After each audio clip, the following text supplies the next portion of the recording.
What's up, Internet? Welcome back to Fringe Faith. Today, I think we're going to get into another potential mini-series. I don't know, we'll see. Where myself and maybe even others can come on here and talk about things that we're learning about. Because I think just sharing really cool stuff that I'm learning, that other people are learning, I think that's really cool. And it doesn't have to be a full episode to do that. And so. Yeah, today's the start of that, I think. Maybe like weekly. We'll see.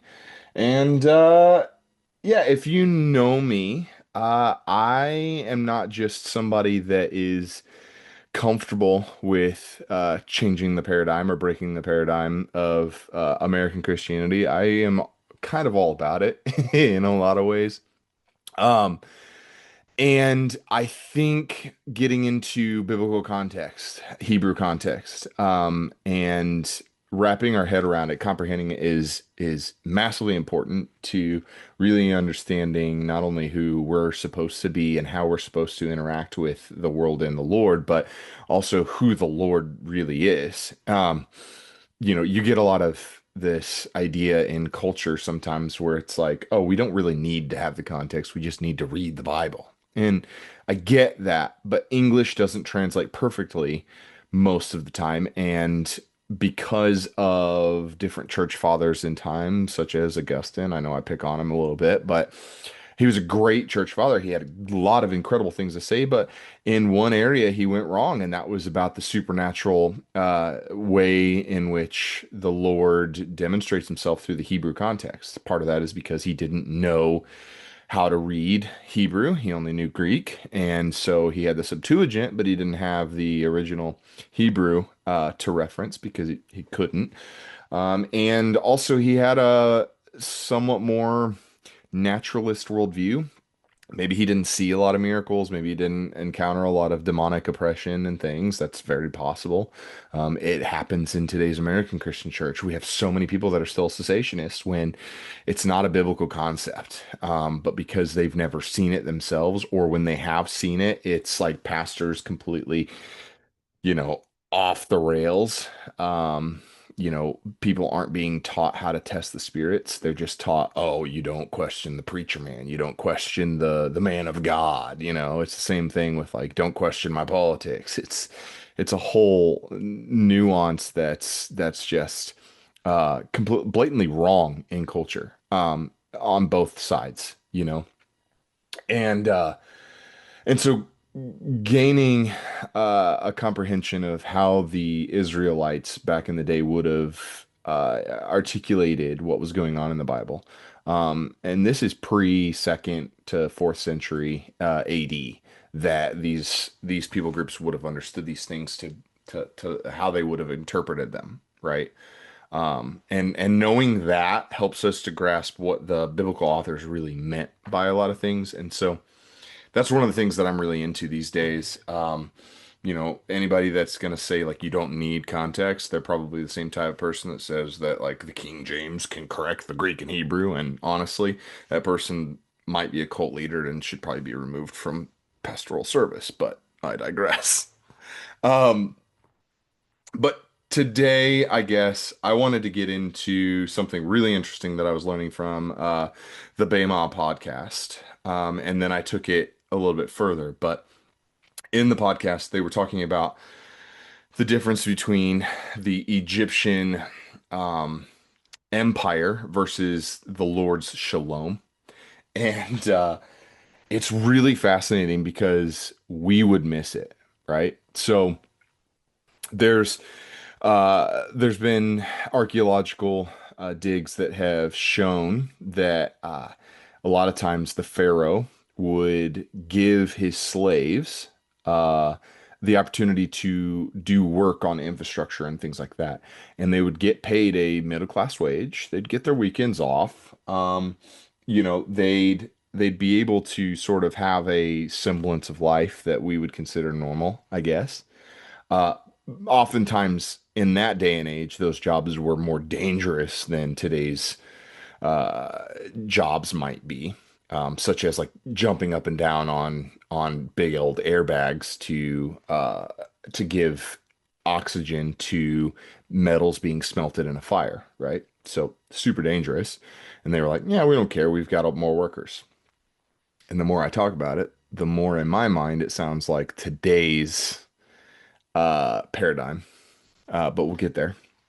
Um, and they made the observation that the Israelites, when Joseph brought his family in, they settled in Goshen, which was a incredibly fertile land. It still is. There's a National Geographic article that they talked about where it says that there's still 100 feet of really incredible topsoil that people can farm on. The only thing is they have to be a bit. They at the time they would have had to be a bit more mobile, people living in tents because it would flood out and they'd have to move. And then during that time, they might take one of those middle class wage jobs from Pharaoh and maybe they die, maybe they wouldn't. But clearly, they were also treated more harshly than today because we see that with the story of Moses, when he beats the Egyptian because the Egyptian is beating the Israelite after Moses finds out that he is an Israelite and he goes in and finds out what's actually going on with his people. And I found this interesting. Apparently, the Hebrew word for how the Egyptian was beating the Israelite was the same Hebrew word that is used when it says that Moses beat the Egyptian to death. So it's very possible that the Egyptian would have beat the Israelite to death. That's a very possible thing. Um, but it was fertile ground, right? There's documentaries that talk about how the basin, the fertile area, it goes from like really green and lush to almost immediately desert on the other side of it. And most people would go, well, where is God then? Is he in the desert or is he in the lush green fields? We know because of looking back on the biblical story that he took them to the desert. But if we were to give him the option to choose, we would choose the fertile ground, right? Um, I just find it fascinating that there were these people group called the Ibiru, in Egyptian. Very well, possibly could have been Hebrew. Some scholars say that it was, some scholars say that it wasn't.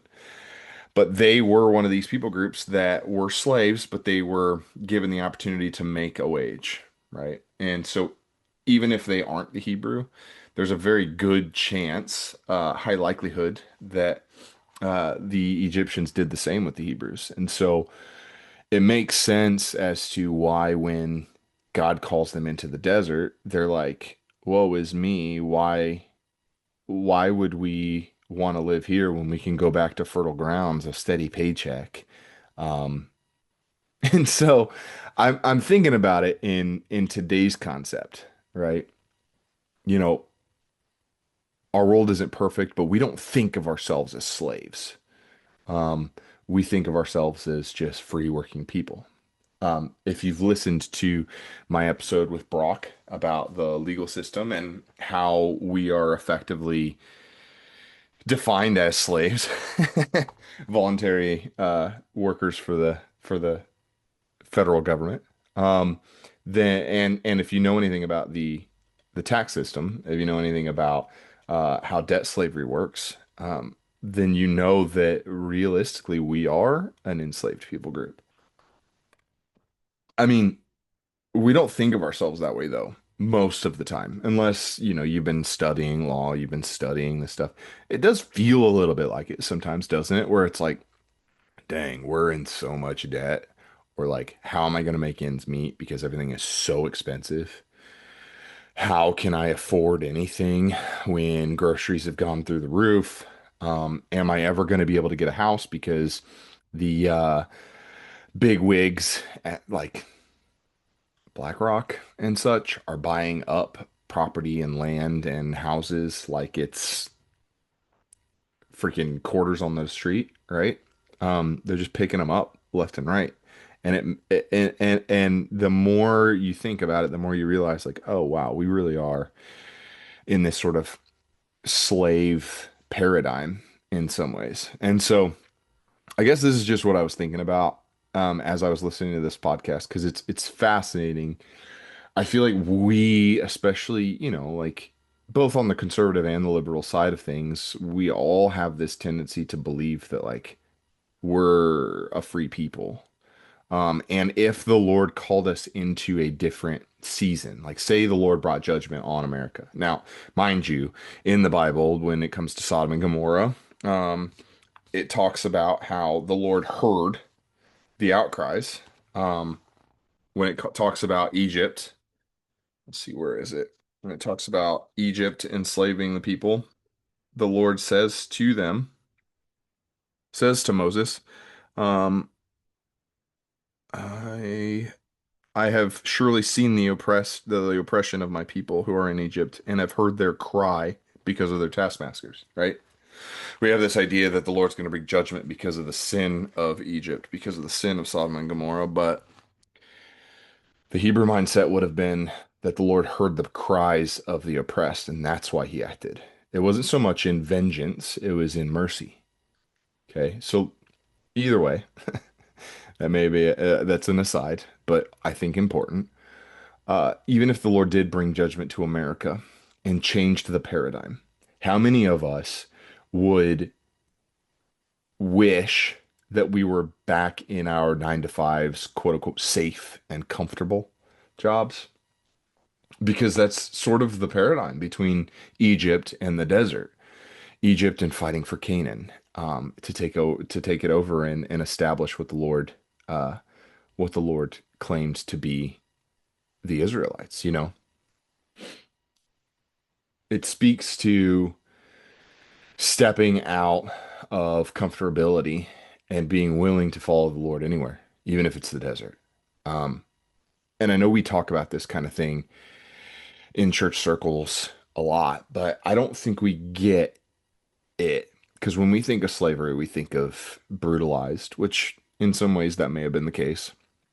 We think of chattel slavery that we know of from early American history, but I think slavery was different back then. And it was clearly comfortable enough for the Israelites to prefer it over being in the desert, being fed every day by the Lord Himself. Granted, they wouldn't be stuck in the desert if they would have just gone in and chosen to trust the Lord, but I digress again. It's just something to think about, though.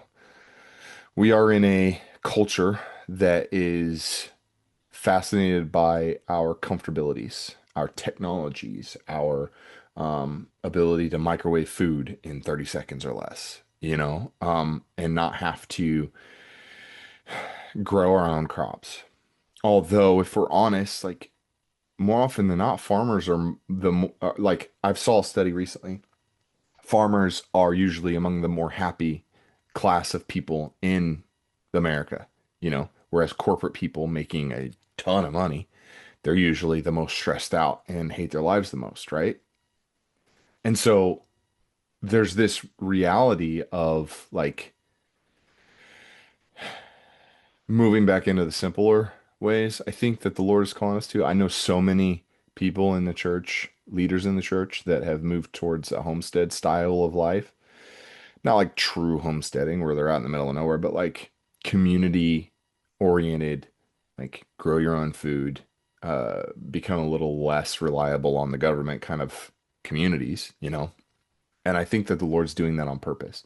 And He's trying to provoke us into being okay outside of what is considered quote unquote safe, a 9 to 5 with a retirement plan.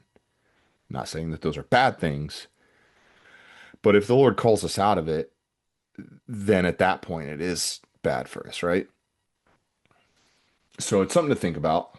Um, with America being a debt slavery system, um, our currency being backed by our work, I'm sure that it was probably the same in Egypt that there was a debt. Actually, I know it was probably the same because the Bible talks about how after the famine, like during the famine time of Joseph, Joseph's era, that especially the Egyptians they sold themselves into slavery so that they could continue to eat and live. So even the Egyptians were slaves for a while. That's how bad it got. But I don't know. I guess it's just really interesting to learn that context. Um, because I never would have thought about it that way. And I know most of us would never think about it that way. But the reality is like we have to be willing to get out of the comfort zone, to let go for dear life if necessary. One of the things that they mentioned as well was that in the Bible, oftentimes in Ezekiel and I think some of the other prophets, even in later in Exodus, it talks about how the Israelites were still serving the gods of Egypt. They still longed for the paradigm of the gods of Egypt. And so when it comes to the Lord calling us out of what feels like an abundance and into what feels like less, we have to be careful not to gripe and groan and wish that we were back in the quote unquote good old days. Um, because the Bible equated that when it came to the Israelites as still serving the Egyptian gods. Now, I'm sure there were more blatant ways in which they did that, but in a way, it was like in their hearts they yearned for Egypt and to be subservient to Egyptian gods instead of the Lord.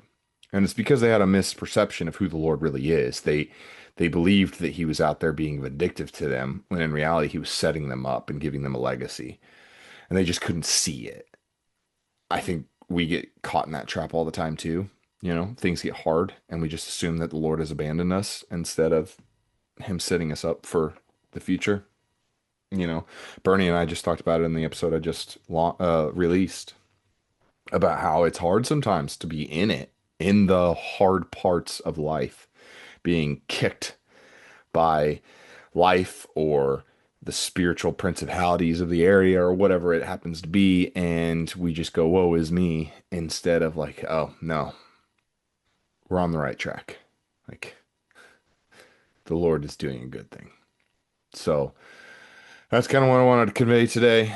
Hopefully, you get what I'm saying. If you want to listen to that Bema podcast episode, I think it was number 18.